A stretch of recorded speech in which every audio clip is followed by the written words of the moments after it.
ang mga kwento ng pag-ibig, kwento ng buhay at kwento ng pag-asa dito sa Barangay Love Stories. Love Stories. Walang perpektong pamilya. Bawat isa ay may kakulangan at kapintasan. Ngunit ang importante ay akuin natin ang mga pagkukulang na yon at gawin natin ang lahat upang makapagbagong buhay. Ikaw, kabarangay, gaano mo kamahal ang iyong pamilya? Dear Papa Dudut, magandang araw sa inyo at sa mga kabarangay nating mahilig makinig sa Barangay Love Stories. Tawagin niyo na lamang po ako sa pangalang Sherilyn, 55 anyos at naninirahan dito sa Bicol. Neto ko lang na-discover ang programa ninyo noong minsan ko itong napakinggan via online. Kaya naman nagpatulong ako sa kumare at kaibigan kong si Grace na magpadala ng sulat sa inyong programa. Gusto ko sanang ibahagi ang istorya ng buhay ko na nangyari noong 1993 noong nasa Maynila pa kami nakatira. 18 anyos pa lamang at magtatapos sa high school. Lumaki ako sa broken family at nakatira sa poder ng nanay ko kasama ang aking stepfather at 2 nakababatang kapatid. Pero 6 talaga kami at ako ang panganay. Ang 3 ko pong kapatid ay nasa poder ng mga tatay nila dahil magkakapatid lamang kami sa ina. Pero kahit nakatira kami sa isang bubong ay hindi malapit ang loob ko sa aking nanay Ninita. Sa katunayan ay mas tinuturing ko pang ina, ang Lola Lloyd ako.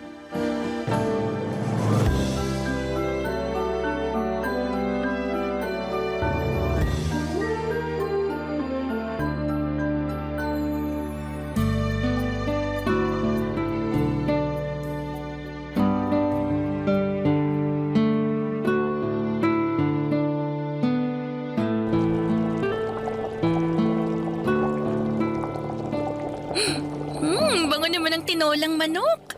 Malapit nang maluto to. Buti pa, maghanda ka na ng mga plato sa mesa at maghahain na ako maya-maya. Sige la, sakto gutom na talaga ako. Di po kasi ako kumain ng almusal sa bahay kanina eh. Ha? Bakit naman? Wala lang po, hindi ko lang gusto kasabay sila nanay tsaka yung pamilya niya. Bakit? Saka anong pamilya niya pamilya mo rin naman sila. Nakalimutan mo na ba na mga kapatid mo sa ina yung mga anak nila ng tatay-tatayan mo? Hindi ko po nakakalimutan yun, pero ewan, pakiramdam ko po talaga hindi pamilyang turing nila sa akin kaya gano'n na rin yung nararamdaman ko. Kumbaga, magkakasama lang kami sa bahay pero wala talaga akong kakampi dun. Anong ibig mong sabihin? Pinagtutulungan ka ba ng mga kapatid mo? Minsan, pero di naman ako papatalo sa kanila dahil mas malaki pa rin ako sa kanila. Teresing ko sila eh. Ay, tigilan mo nga yan. Hindi yan gawain ng isang ate. Dapat magpasensya ka sa mga kapatid mo at maging mabuting ehemplo sa kanila. Ewan ko po la. Pero pakiramdam ko talaga ibang-iba kami. Kahit kami ni nanay, di rin naman kami magkasundo pag nasa bahay. Kaya nga mas gusto ko na lang dito sa inyo kasi mahal niyo ako eh. Mahal ka rin naman ng nanay mo. Oh, ito na ang niluto kong tinola para sa'yo, Apo. Teka, ilagay ko lang dito sa mesa. Upo na tayo para makakain na. Yun oh, grabe ang bangot, mukhang masarap. Masarap talaga yan kasi ako ang nagluto niyan. At niluto ko yan para sa'yo. Kain ka ng marami, Apo, ha? Opo la, salamat po talaga ha. Saan? Sa tinola? Opo, pero hindi lang po sa tinola. Salamat sa lahat-lahat kasi pag nandito po ako sa inyo, pakiramdam ko hindi ako nag-iisa tapos meron akong kakampi. Di tulad pag nasa bahay ako, kaya ayoko dun eh.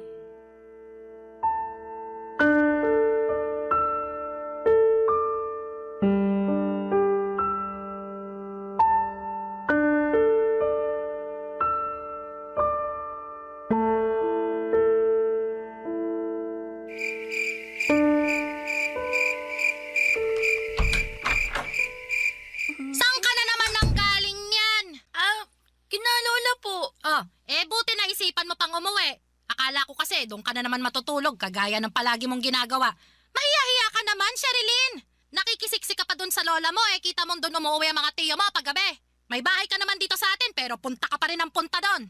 Alam ko naman po na may bahay tayo, kaya nga po ako umuwi, di ba? Ano sinabi mo? Sinabi ko lang naman po yung totoo. Saka bakit po kayo nagagalit sa akin? Lola ko naman po yung pinupuntahan ko doon. Magalit kayo kung sa ibang bahay ako pumunta at hindi kina lola. Magagalit talaga ako lalo na kapag hindi ka nagpapaalam. Nay naman Hindi na po ako bata na kailangan niyo pang alamin kung saan pumupunta. Hoy! Para sa kaalaman mo, bilang nanay mo nag-aalala ako na baka bigla na lang may mangyaring masama sa'yo. Tapos, hindi ko alam kung sa kahanapin o sino sisisihin ko. Tapos mamaya, baka mabuntis ka pa bigla. Ang bata-bata mo pa. Alalahanin mong bawal ka pa magka-boyfriend. Hindi po mangyayari yun kasi hindi naman ako katulad niyo. Ano sinabi mo? Totoo naman, di ba? Maaga kayo nung nabuntis sa akin tapos iba-iba pa yung mga tatay namin ng mga kapatid ko. Bakit niyo po ako sinampal? Sumusobra na kasi ang bibig mo. Kayo po yung sumusobra kasi nananakit na kayo. Galit ako sa'yo. Galit ako sa'yo!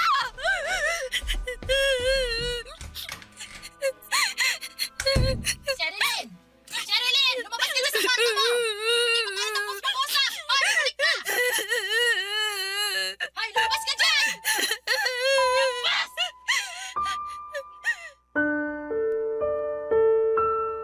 Papa Dudut, hindi ko mapigilang magalit sa nanay ko matapos niya akong pagsalitaan ng mga ganong bagay.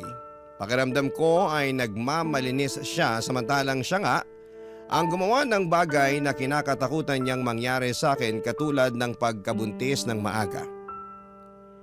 Sa bagay, lumalabas na takot siya sa sarili niyang multo. Sumasama tuloy ang aking loob. Bukod doon ay nasasakal din ako sa paraan ng pagdidisiplina niya sa akin kaya naman mas lalo akong nagrebelde. Nawala na rin ang prioridad ko sa pag-aaral at natuon ang aking atensyon sa mga barkada. Pagkasama ko kasi sila, pakiramdam ko ay hindi ako nag-iisa at nakakahinga ako ng maluwag kumpara kapag nasa bahay namin. At hindi ngayon nakawala sa mapanuri at mapag-usisang mata ni Tito Ryan, Papa Dudut.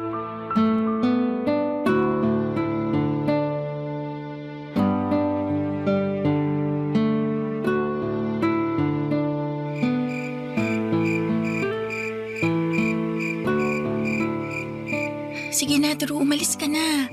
Baka mamaya may makakita pa sa'yo rito na hinatid ako Sino namang makakakita sa atin malalim ng gabi? Siguradong tulog na ang mga tao. Kahit na. Hindi natin alam kung sino pang gising dyan. Ano naman kung makita nila tayo?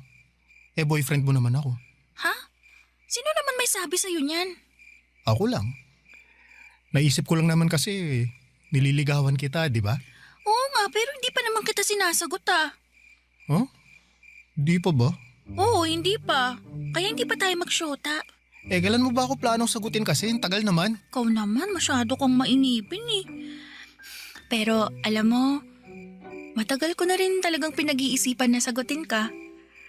May nararamdaman na rin kasi ako sa'yo Ganun naman pala Pareho tayo ng nararamdaman sa isa't isa. Sapat na yung dahilan para maging tayo. Paano? Tayo na ba? Oo. Sige na nga, tayo na.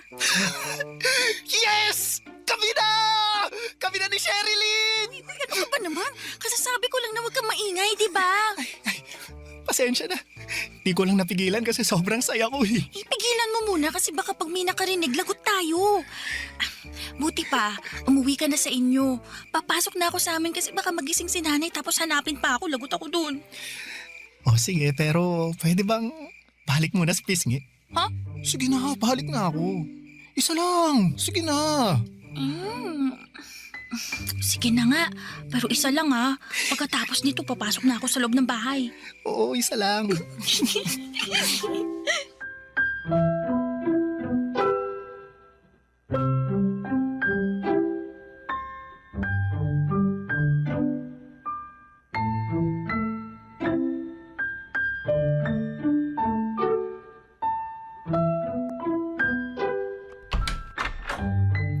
tulog na siguro sila kasi nakapatay ng ilaw. Buti pa, magdahan-dahan na lang ako sa paglalakad para makapunta na ako sa kwarto. Bakit ngayon ka lang? Po! Narinig mo ako. Sagutin mo tanong ko, Sherilyn. May ginawa lang po ako sa bahay ng kaklase ko para sa school namin kaya ginabi po ako ng uwi. Sinong kaklase? Yung naghatid sa'yo dyan sa labasan at humalik pa sa'yo sa pisngi? Nakita niyo po yun? Aba syempre. Di pa naman kasi ako tulog kaya nakita ko lahat. Di mo pa sinasagot ang tanong ko. Kaklase mo ba yon? Hindi po. Hindi? Eh ano mo siya? Boyfriend? Wag na wag mong susubukan magsinungaling sa akin kasi hindi ako tanga. Alam ko yung nakita ko ha? Boyfriend mo ba yung lalaki na yon? Opo, Tiyo. Susumbong kita sa nanay mo. Wag po, pagagalitan po ko ni nanay. Kaya nga isusumbong kita. Kasi kabilin-bilinan niya na wag ka munang magbo-boyfriend. Pero sinuway mo yung kagustuhan niya kaya lagot ka. Parang awa niyo na po, wag niyo po akong isumbong. Eh sige, hindi kita isusumbong kung papayag kang gawin ng gusto ko. Ano po ba yun? Alam mo, matagal na talaga akong nagagandahan sa'yo eh. Gabi-gabi kong pinagpapantasyahan yung katawan mo. Baka naman, pwede mo akong pagbigyan. Kahit ngayon lang, hindi natin sasabihin sa nanay mo. Ano po? Bitiwan niyo nga ako. Nababaliw na yata kayo eh. Anong nababaliw? Di ako baliw ha? Baliw kayo, bastos! Bitiwan niyo sabi ako eh. Subukan niyo pong may gawin sa akin, sisigaw ako. Para malaman pati ng mga kapitbahay natin yung kaayupan niyo.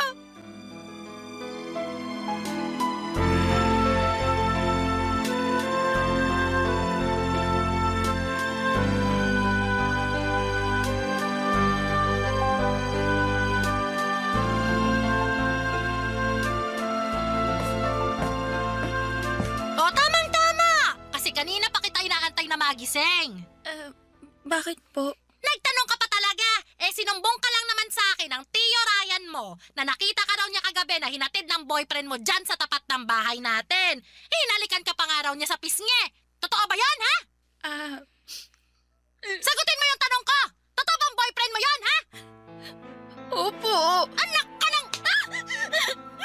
Kabilin-bilinan ko na bawal ka pa mag-boyfriend, di ba?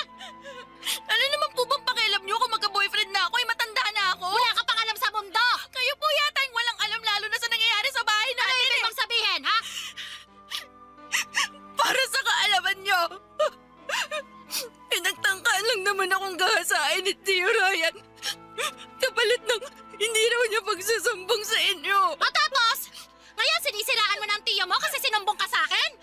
Anong klaseng utak meron ka, Sherilyn? Hindi magagawa ng tiyo mo yon kasi mabuti siyang tao. Kung meron mang masama rito, eh ikaw yon kasi pasaway at sinungaling ka! Papadudot yun na yata ang pinakamasakit na ginawa ng nanay ko sa akin. Bukod sa pinaramdam niya na hindi niya ako prioridad bilang anak. Ang sakit pala na hindi ka paniwalaan at ipagtanggol ng tao na una mong inasahan na gagawa noon dahil magkadugo kayo. Kaya naman mas nadagdagan lamang ang hinanakit ko sa kanya ng mga panahong yon.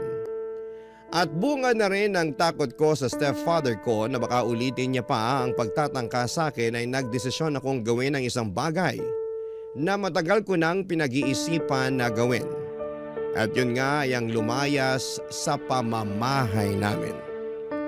Bit-bit ang ilan kong damit at gamit na inimpake ko sa aking itim na bag at kakaunting pera papadudot na tinabi ko mula sa aking baon.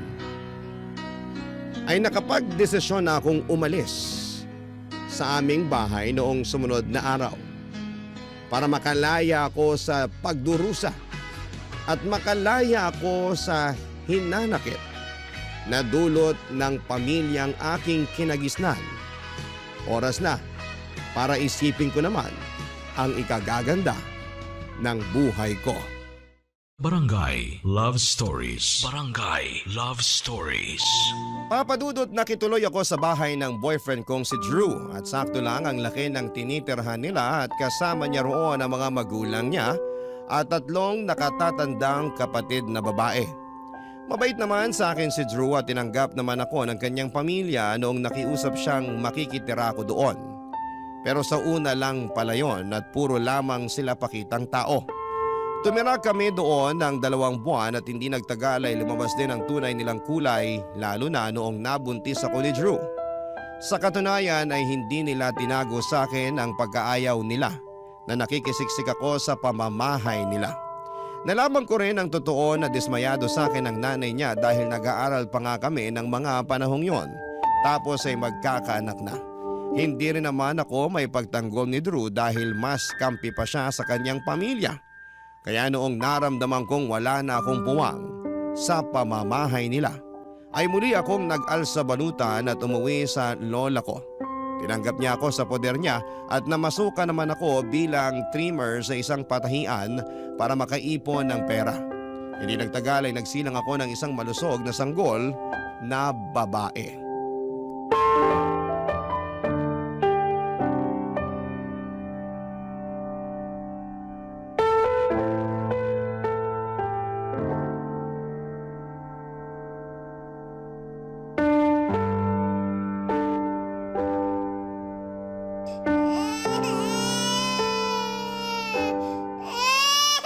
Hindi pa titigil kakaiyak tong batang to. Hindi ko makapagbasa ng maayos kung kailang nasa exciting part na ako dito sa binabasa ko eh. Ay, Sherilyn, hindi mo ba naririnig ang iyak ng anak mo? Kulang na lang kabagin tong bata, maawa ka naman sa kanya. Buti pa, kargahin mo na muna tong apo ko. Kawawa sa'yo yung anak mo Ay, na baby. Andito na si Lola. Sus, paano naging kawawa yan ang ayos-ayos ng higaan niya? Nakadede na rin at napalitan ng diaper. Yung ibang bata nga dyan walang maayos na hinihigaan. Tapos gutom, hindi nakakaranas magsuot ng diaper. Ano bang pinagsasasabi mo dyan? Hindi naman yun ang ibig kong sabihin Para kasing yun na rin yung pinalalabas nyo sa pagkakasabi nyo, kawawa naman yung anak ko Kawawa ang anak mo kasi hinahayaan mo lang umiyak. Samantalang andyan ka naman sa tabi niya at nagbabasa lang naman ng libro. Lumalabas na mas inuuna mo pa yan kaysa patahanin yung anak mo. Lola naman, ito na nga lang yung libangan ko kapag wala akong trabaho tapos sinisita nyo pa. Hindi ko sinisita ang libangan mo. Pero baka nakakalimutan mong dapat unahin mo ang responsibilidad mo sa anak mo. Kakainis namang responsibilidad yan. Anong pinagsasasabi mo? Bakit ka naiinis anak mo to? Sinabi ko bang hindi? Natural, anak ko yan kasi galing niya sa tiyan ko. Pero nakakasawa na rin kasing alagaan yan la. Kailabutan ka nga sa mga sinabi mo, Sherilyn. Nagsasabi lang po ako ng totoo. Tsaka yun ang nararamdaman ko Wala kang karapatang mapago dahil nanay ka na. At hindi mo pwedeng ayawan ng basta-basta ang anak mo. Ewan ko bala. Pero naisip ko na sana hindi na lang ako nagkaanak. Kung alam ko lang na nakakapagod maging nanay, yung bang wala akong matinong pahinga pag nasa bahay kasi kailangan kong alagaan, asikasuhin yung bata na yan. Hindi na nga rin ako nakakakain ng maayos kasi gusto lagi magpakarga. Ingay-ingay pang umiyak, kala mo inaapi. Sana talaga pinalaglag ko na lang yan doon pa. Nasisiraan ka na ba talaga ng ulo? Paano mo naisip yan sa sarili mong anak? Baka sumpain ka ng langit sa mga pinagsasabi mong yan, Sherilyn. So nahihirapan ako ano gusto niyong gawin ko? Kaya nga andito ako para tulungan ka. Ako ang nag-aalaga at nagbabantay sa anak mo kapag nasa trabaho ka, hindi ba? Makakasigurado ka na ligtas ang anak mo kasi apo ko rin naman ang batang to. Pero pag nandito ako sa bahay, hindi nga ako makapagpahinga ng maayos, la. Pagod na nga ako sa trabaho pati ba naman dito sa bahay, pagod pa rin ako tapos kasalanan pa ng batang yan. Ganyan talaga pag may anak ka na. Meron ka ng responsibilidad. Kaya nga nakakapansisi magkaanak Nakakamiss din yung buhay ko nung wala pa yung batang yan. Ginusto mo rin naman yung nangyari, hindi ba? Sumama ka sa boyfriend mo at nagpabuntis kahit na nag-aaral ka pa. Tapos ngayon, sisisihin mo tong anak mo? Alam natin pareho na wala naman siyang kasalanan. Buti pa, Sherilyn. Huwag mo nang dagdagan yung pagkukulang mo sa anak mo. Dapat nga ikaw ang nag-aalaga sa kanya kasi nanay ka niya. Pero dahil hindi ka naman sinusuportahan ng tatay ng apo ko, kailangan mo talagang magtrabaho. Pero pakiusap naman, apo. Pag andito ka sa atin unahin mong intindihin tong anak mo. Sanggol pa lang siya. Kailangan ka niya. Kailangan niya ang nanay niya.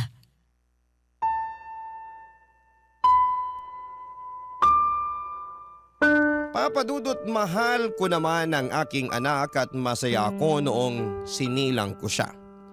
Pero aminado ako na kinasawaan at kinapaguran ko talaga ang pag-aalaga sa kanya.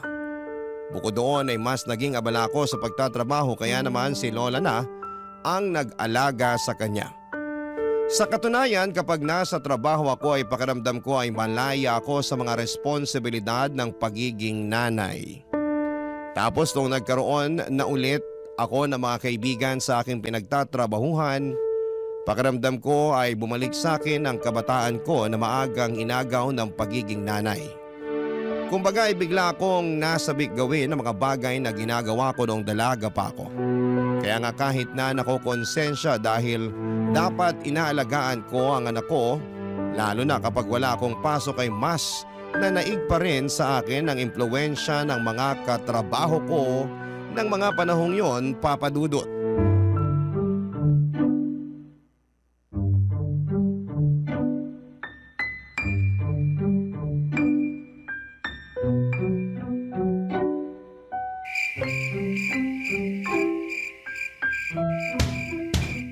Tao po!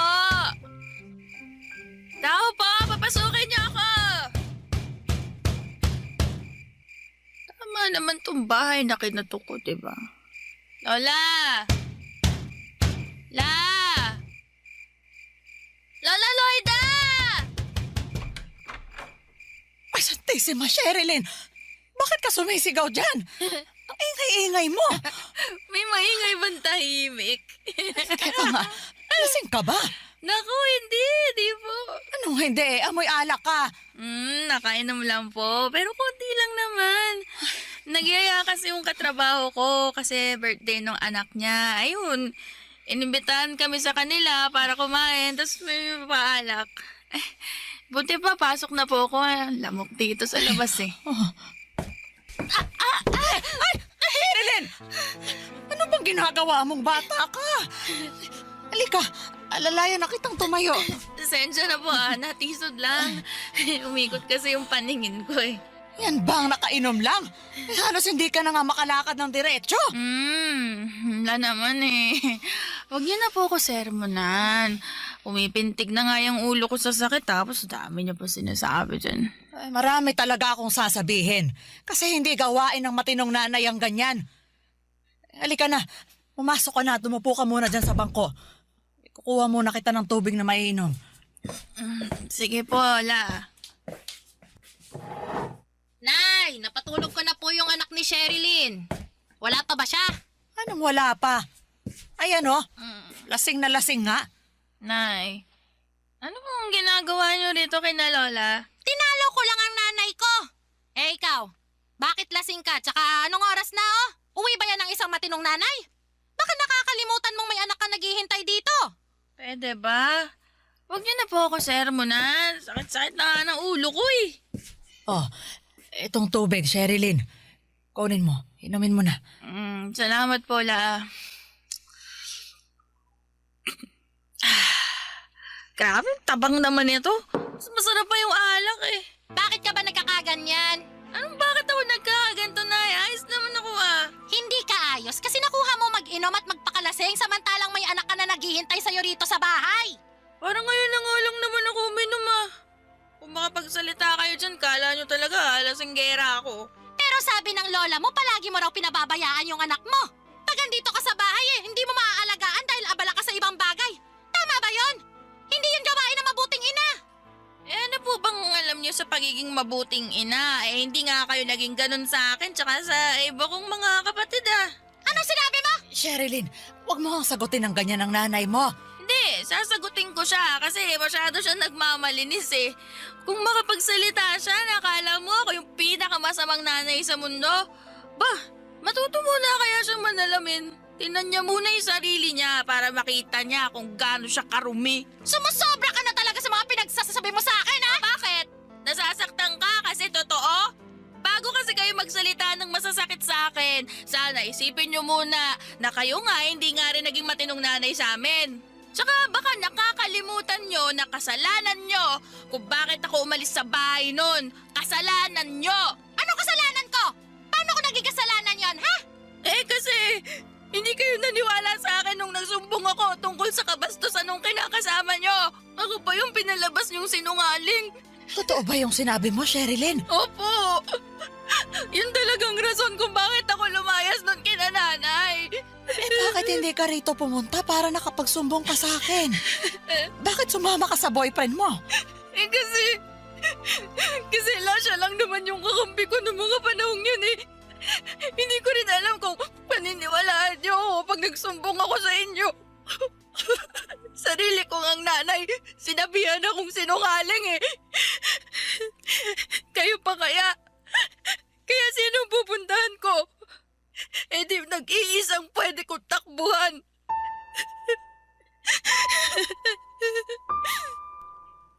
Papadudot masama ang loob ko sa nanay at lola ko dahil pakiramdam ko ay pinagtulungan nila ako ng mga panahong yon. Nagkampihan sila at pinamukha sa akin na ako na ang pinakamasama at pabayang nanay sa buong mundo samantalang hindi rin naman sila perpekto. Hindi rin naman sila naging mabuting nanay sa mga anak nila kaya pare-pareho lamang kami. Nang dahil sa away naming yon ay lumayo ang loob ko sa kanila at buti na lang at nandyan ang mga katrabaho ko na handang makinig sa mga kwento ko tungkol sa pamilya namin.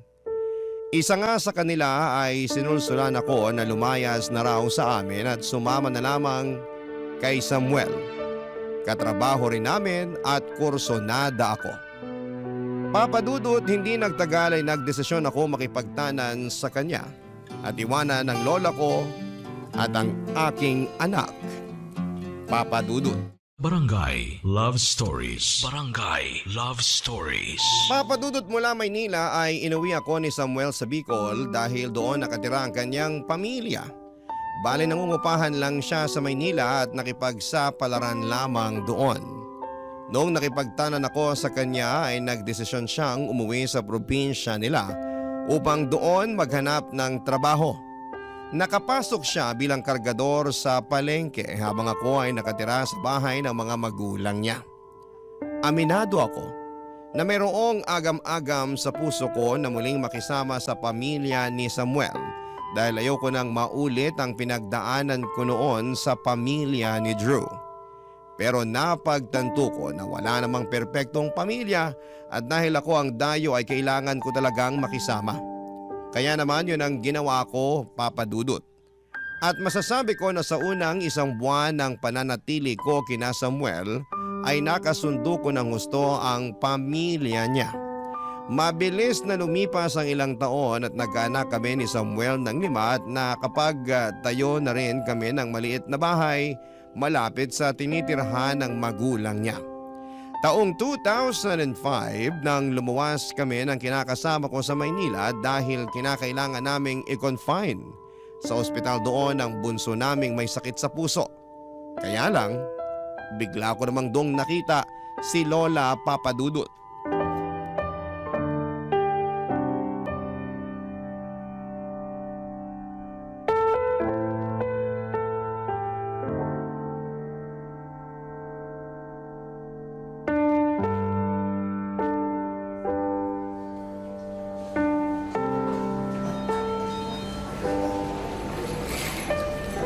Sherilyn! Sherilyn, ikaw nga. Lola, Ako nga. anong ginagawa niyo rito? Bakit kayo nasa ospital? Kasama ko ang anak mo. Nakapila kami para makapagpa-check up siya. Pero kinailangan kong pumunta sa butika. Kaya iniwan ko muna siya kasamang tiyo niya. Ganun po ba? Ano ba namang klaseng tanong yan? Hindi mo ba itatanong kung anong sakit niya o kung kumusta na ba siya? Pasensya na po pero hindi na ako interesadong malaman. At bakit? Saka, bakit ngayon ka lang nagpakita sa amin? Saan ka ba pumunta nung umalis ka sa bahay natin noon? Wala na ho kayo doon, La. Anong wala na ako doon? Iniwan mo nga sa akin yung anak mo. Matagal ko na pong kinalimutan na anak ko siya. Saka may sarili na akong pamilya ngayon. Meron na rin akong mga anak kaya bakit ko pa siya iisipin? May sarili rin ho akong problema, La. Pero anak mo pa rin siya.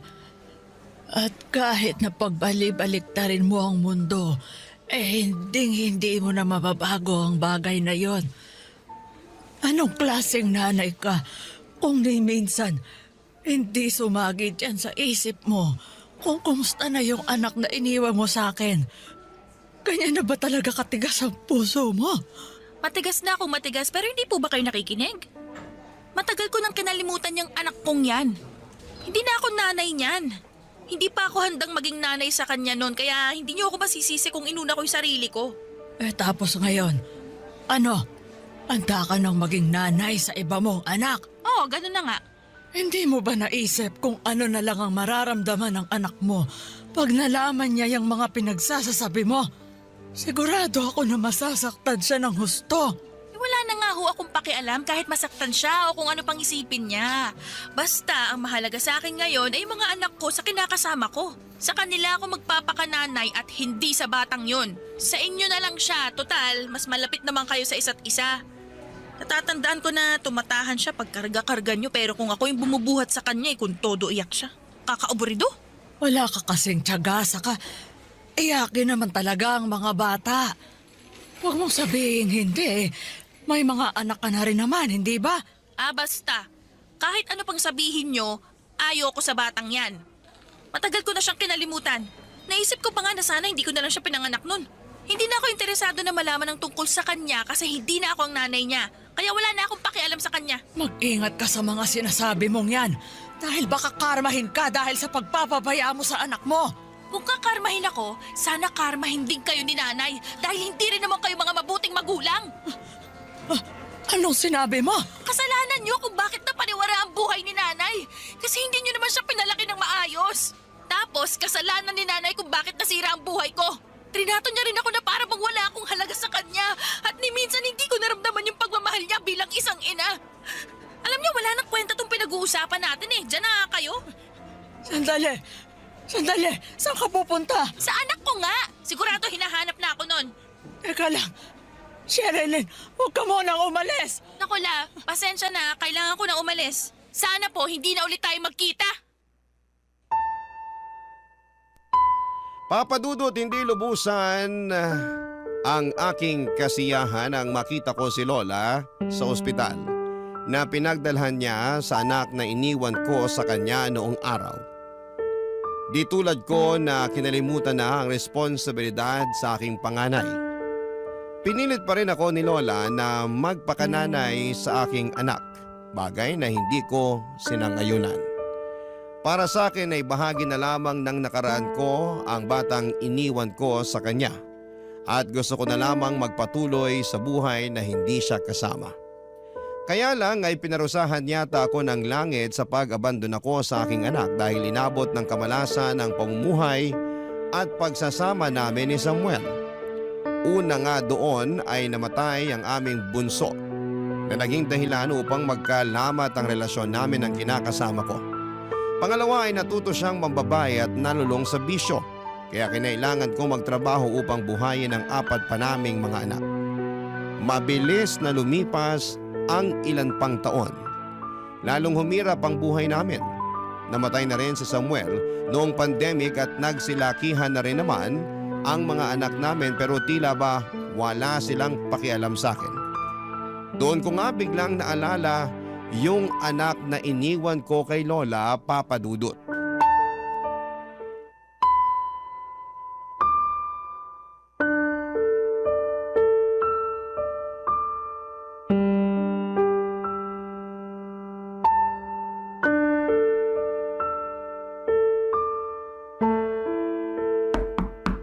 Tao po?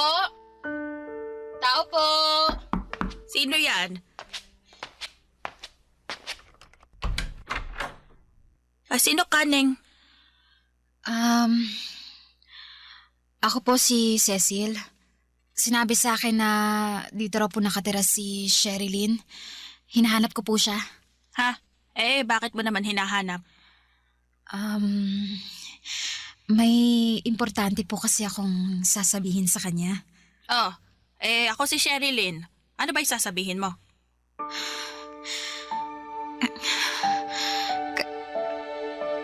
Kayo po si Sherilyn? Kayo po yung nanay ko? Ha? Ano ba pinagsasasabi mo? Hindi ako ang nanay mo. Paano kita naging anak? Sige nga. Baka po nakalimutan niyo lang pero anak niyo po ako. Ako po si Cecil. Yung baby na iniwan niyo noon kay Lola Loida. Cecil? Opo. Pwede ko po ba kayong yakapin? Sige. Pwede naman. Salamat po. Huwag ka nang umiyak dyan. Pati tuloy ako naiiyak na rin dito. Hindi ko lang po kasi mapigilan. Lalo sobrang saya ko dahil sa wakas hinahanap at nakita ko na po kayo. Masaya rin naman ako pero paano nangyari yon? Paano mo ko nahanap? At bakit mo ko hinahanap? Mahaba pong kwento eh. Kung ganun pumasok ka muna rito sa bahay ko at maupo ka para makapagkwentuhan naman tayo. Pasensya ka na kung barong-barong lang tong tinitirhan ko. Naku, wala naman pong kaso yun. Pasok na po ako. Sige, pasok ka. Gusto mo ba ng tubig? Kaya lang hindi malamig Ay, hindi po. Ayos lang po ako. Hindi mo pa sinasagot yung tanong ko, Cecil. Bakit mo ba ako hinahanap? Ang laki-laki ng kasalanan ko sa'yo nung baby ka pa. Wala na po sa akin yun. Kinalimutan ko na po yun kasi sinabi sa akin ni Lola na nanay ko pa rin naman daw kayo. Ako nga ang nanay mo na nang iwan sa'yo nung araw. Pero nakaraan na po yun. Iba na po ngayon. Walang pinagkaiba ang nakaraan sa kasalukuyan dahil may nagawa ako noon na ikinahihiya ko sa ngayon. At unang-una na nga ron yung pangiiwan ko sa'yo nung maliit ka pa. Alam mo, hindi na ako umaasa na magkikita tayo ulit. Akala ko hindi mo nagugustuhin hanapin ang nanay na nang abandona sa'yo dahil galit ka sa akin. Nagalit po ako sa inyo. Pero syempre, nanaig pa rin sa akin yung pagpapatawad at kagustuhan na makita at makilala kayo. Pakiramdam ko kasi hindi buo yung pagkatao ko hanggat hindi ko nagagawa yung bagay na yun, Nay. Kaya nga, tsinaga ako hanapin kayo. Naku nalaman mo pa tuloy ang sitwasyon ko at mag-isa na lang ako sa buhay. Dahil yung mga ibang mga anak ko may kanya-kanya ng pamilya. Sigurado ako ganun ka rin. Nay, wala pa po akong sariling pamilya. Abala po kasi ako sa negosyo ko sa Maynila.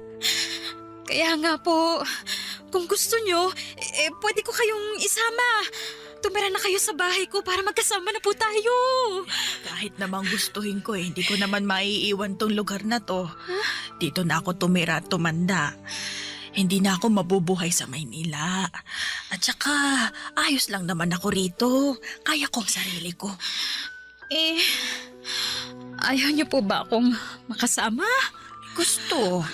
Pero sana maintindihan mo na matanda na ako. Hindi na rin ako sanay bumiyahe ng malayo. Madali na rin akong mapagod. Sakitin na. Ayoko naman na problemahin mo pa ako kapag tumira ako doon ang kasama ka.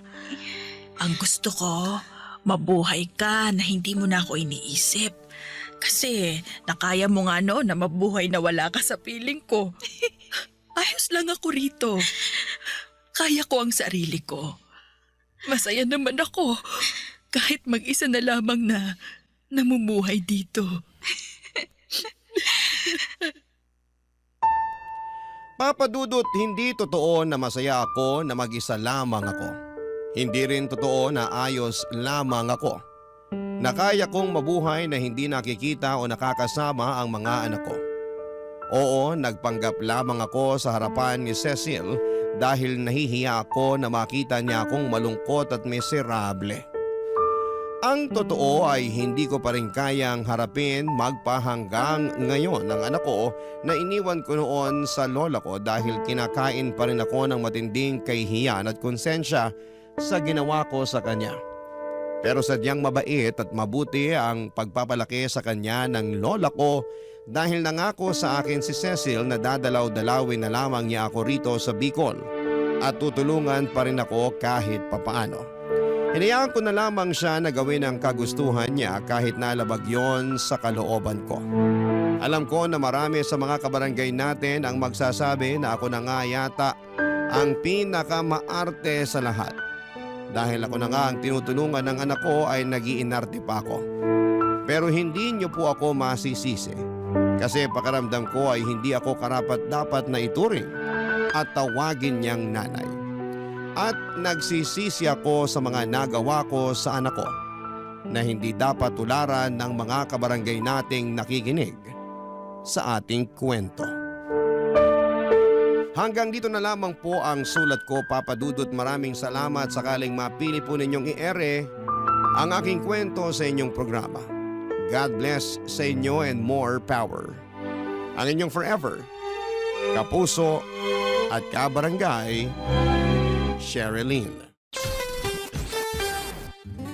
Kwentuhan naman tayo dito sa comment section.